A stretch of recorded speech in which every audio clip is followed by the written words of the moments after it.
আলামিন বলবেন, ওগো আমার হাবিব, আমি আপনাকে ক্ষমতা দিলাম, আপনার জান্নাতি উম্মতগুলি আপনি বেছে নেন। আল্লাহর হাবিব তার জান্নাতের উম্মতগুলি বাঁচতে থাকবেন।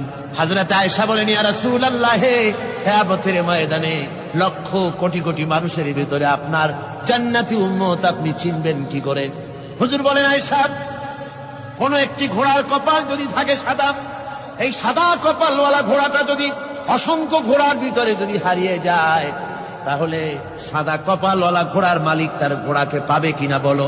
হযরত আয়েশা বলেন, হুজুর অনায়াসে পাবে। আল্লাহ রাব্বুল আলামিনের হাবিব বলেন, আয়েশা রে, কিয়ামতের ময়দানে আমার যেই উম্মতেরা নামাজি ছিল, দিনদার ছিল, পরেজগার ছিল, দুনিয়ার বুকে ঈমান নিয়ে যারা চলাফেরা করেছে, আমার দিন কায়েমের আল্লাহর দ্বীনের জন্য যারা কাজ করেছে, ওদের চেহারা নূর চমকাতে থাকবে, ঈমানের নূর কিয়ামতের দিন চমকাতে থাকবে।